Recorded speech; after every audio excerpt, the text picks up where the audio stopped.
G'day everybody, welcome to the Opal channel. I've been pretty busy lately, done a video that I can't put up for about a week or so yet, so sorry about that.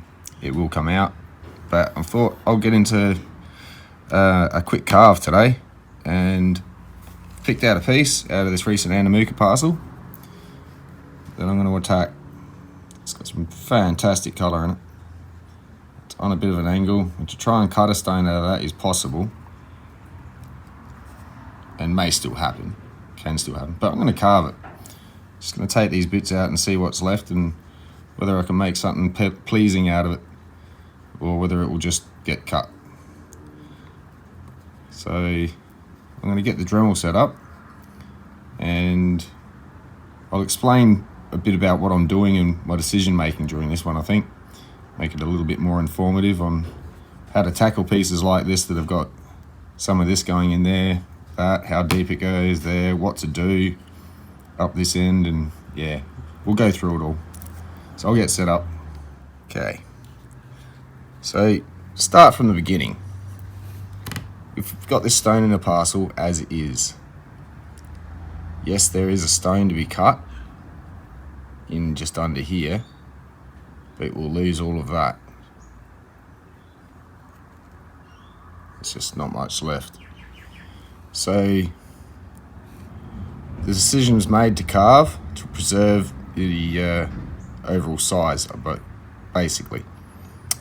So first thing we do after that decision's made is you need to study the stone and how you're going to attack it. So for me, a lot of the time I've already done all this, so I'm just going to zoom in a bit, turn this on. So I've just got a little light here. I'm just going to have a look inside this stone.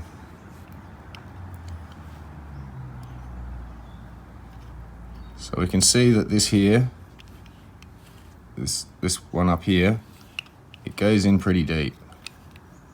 I'll get the right angle to show that. Sorry about this. There we go.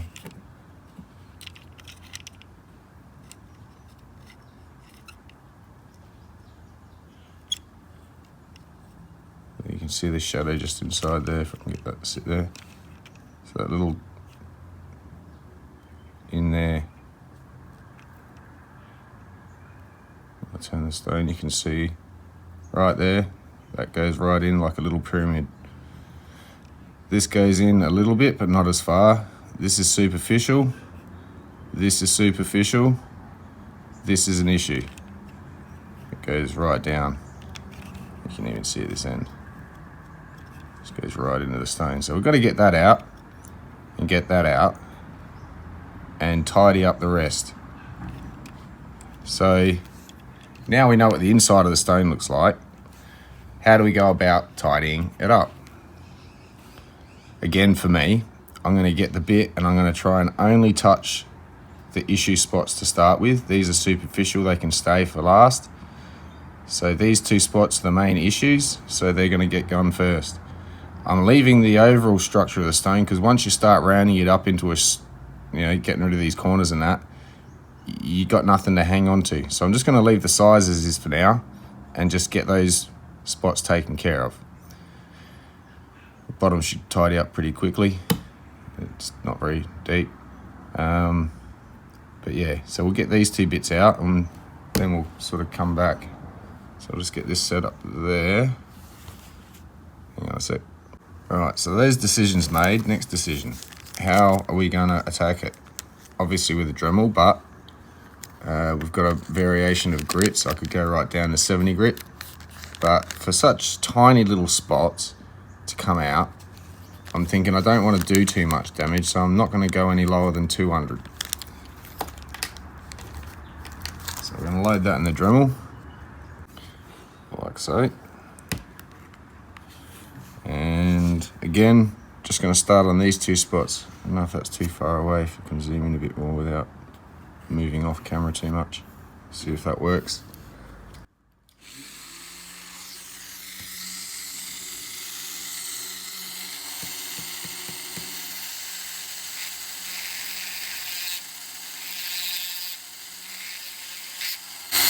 So I'm just using the point of the Dremel into there to create a little cavity. And I've got to bear in mind all this time while I'm doing this, I'm going to be having to go over it again in later grits, so don't make a mess.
Okay, so there we are, that hole there.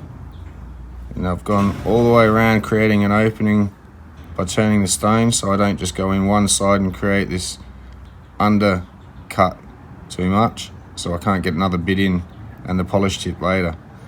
But not so much that I've broadened it too much trying to cut a flat stone. So as you can see, that's gone so deep that you run the risk of running out of colour, or a very thin stone if I was to try and cut below that as a stone, or it would have just had to come out and leave a minute little stone. So we're going to touch this side now and see what it looks like after that.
Okay, just tidy it a little bit up, but there we go, that's what we're left with.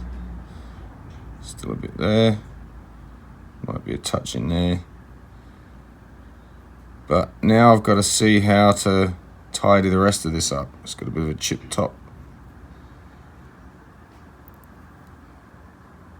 and which way to carve it so that it has a front, general front.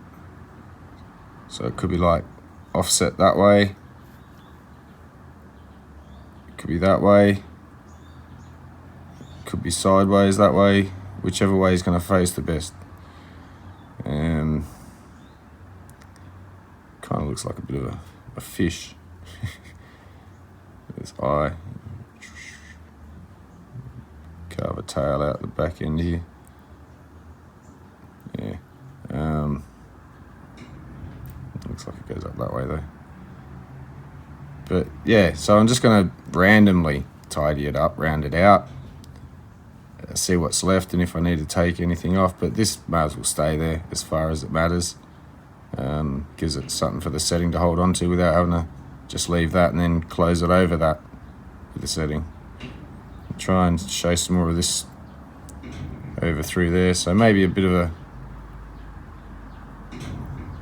sort of that angle. We'll go for rather than face on. But it'll tidy it up, bring it down a touch into some nice brighter colour. It's got some nice colour on colour here, but I'm not sure if it will show through fully. There is colour on colour, you can see with the greens,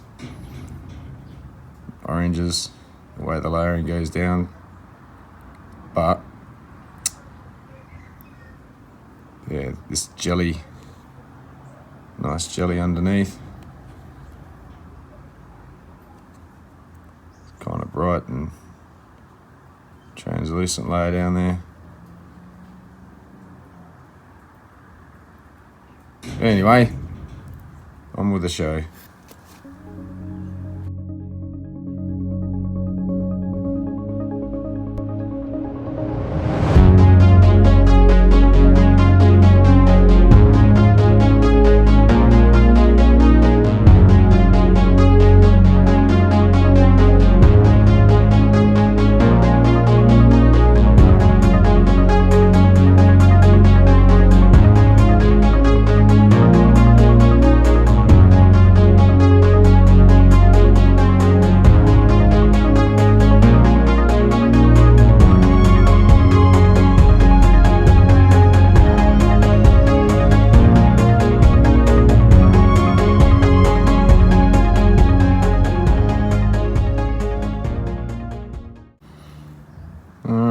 Stop there for that, and it's nicely tidied up. Just got to decide, is it need trimming up anywhere, or am I happy with the size of it? Let's just clear potch out this side, but drilling an end's not really gonna do too much.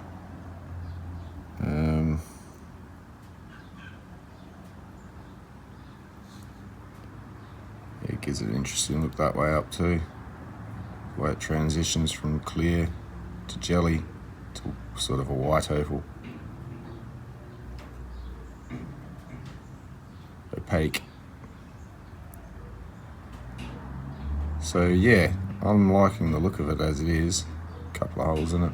Gives it a bit of a earthy, rustic, organic style to it. So I thought now I'm going to sort of go through some of what happens, a bit of an advanced class here. Something got to be a bit more careful doing. So we're going to be out with a dust mask, but we need to make sure our marks are done well and we haven't left gouge marks, scratch marks, little chip marks that haven't gone over down far enough. So out with a friendly dust mask. I hope you'll be able to hear me with this on. Alright. Yeah, it's not too bad. So I'm going to gently go over this.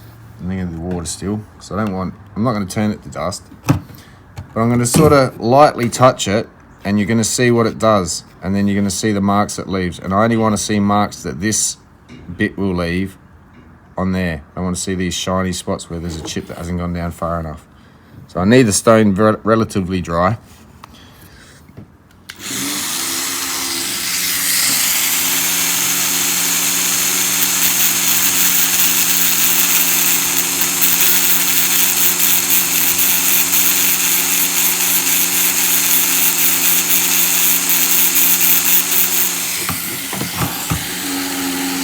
Okay, so to explain what I do, I call this dusting.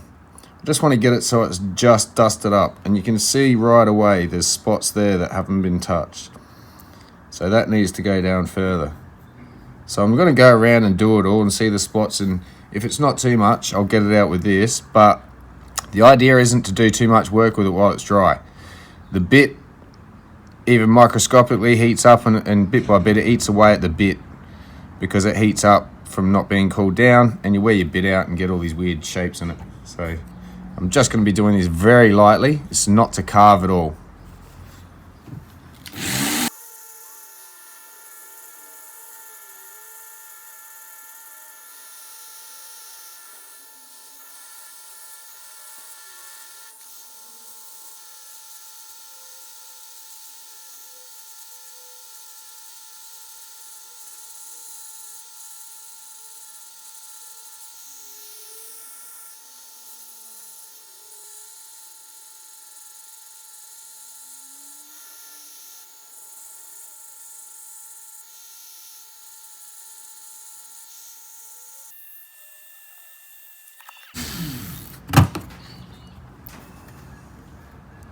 Okay, so before I dropped it in the water, I could safely see it had an even, consistent marking all over it. And all those marks are left from that. So all that's left is to go up a grade. Starting to look quite nice. That's dry. Look awesome, polished. So yeah, I'll change over bits and I'll keep going. Alright, now just because I've changed bit doesn't mean this one can't start making marks I don't want in there as well. So I'm just going to lightly go over it wet. Then once I feel comfortable that I've covered every spot with it, because I can't really see while it's submerged, but that's the way I prefer to carve.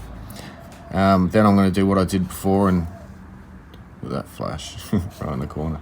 Sorry. Do a dry run again. So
got 600 on. Now these are sintered bits. These aren't Nova tips or rubber tips or anything. These are sintered.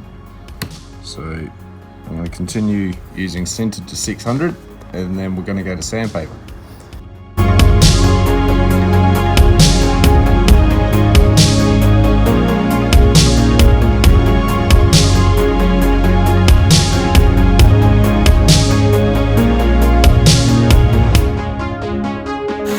Right, uncomfortable enough that I've gone over that with 600 quite well, and since I'm going to 800 next anyway, which from 4 to 8 could have gone the jump, I just threw the 6 in there to get the majority of the body done with the sintered.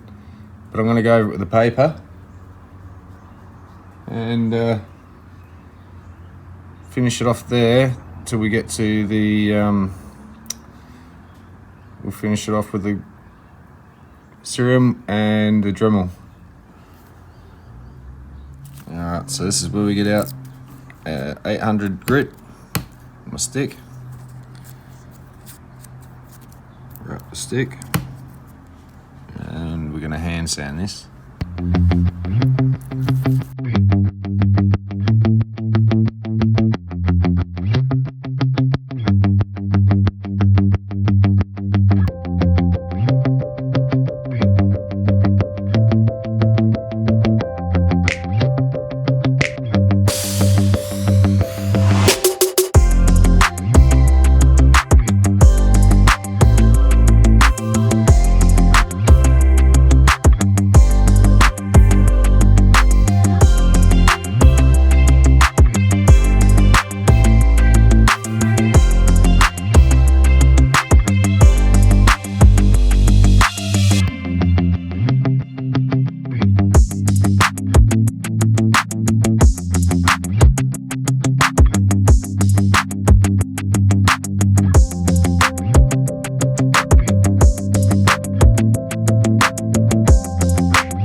Straight on another 12.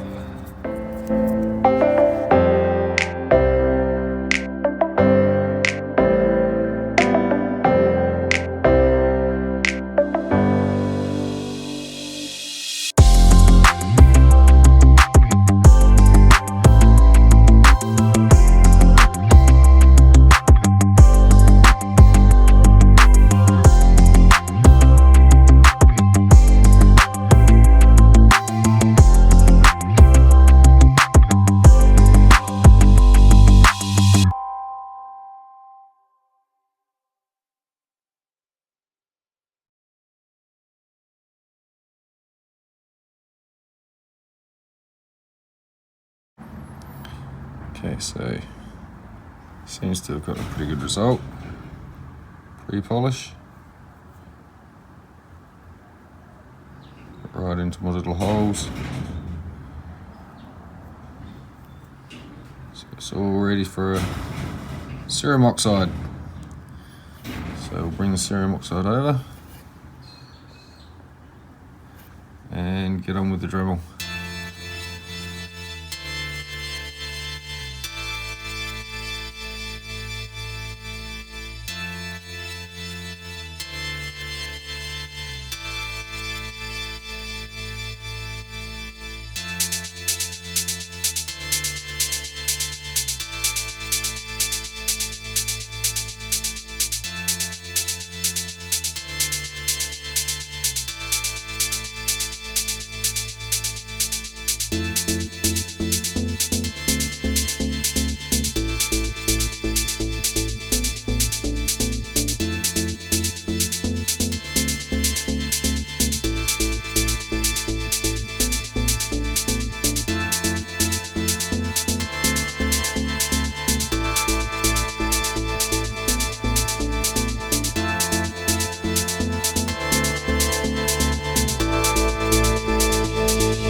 Not too bad.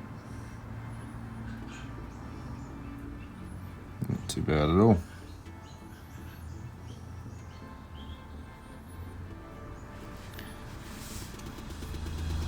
Yeah, better look now.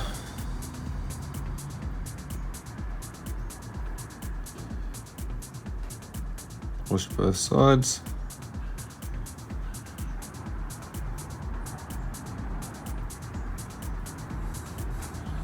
I reckon it looks best up that way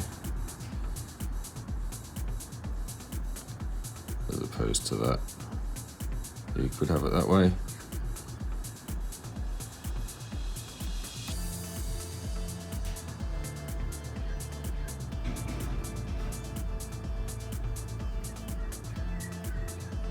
Yeah, no, I like it that way.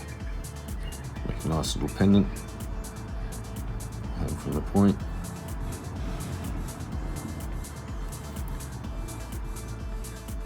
Really happy with the polish job on this one.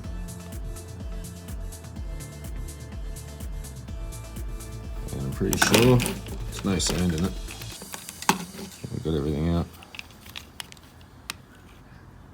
Totally clean.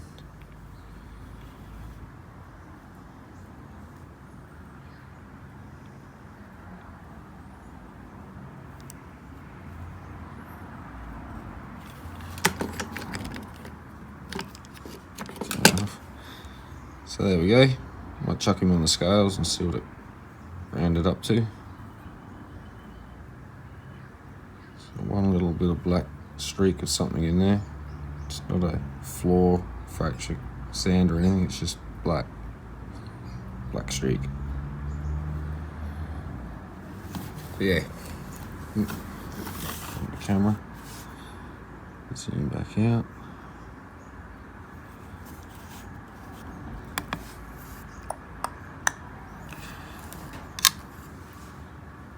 So you got a 7.4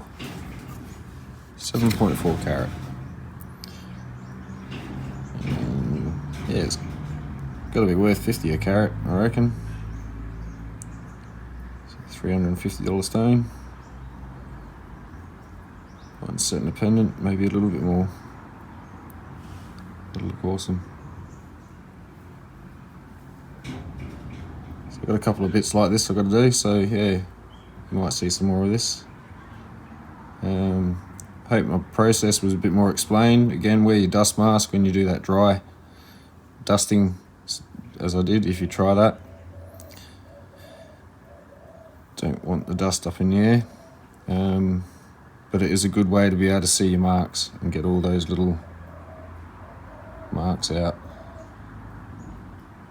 So even this could go over a bit more cerium oxide, but as far as the marks go, there's no pits on this one, and there's no bit marks where it does those the lines of where you've gone over it with the bit, the sintered bit. Yeah, not too bad. So I hope you enjoyed. I'll catch you next time. Cheers.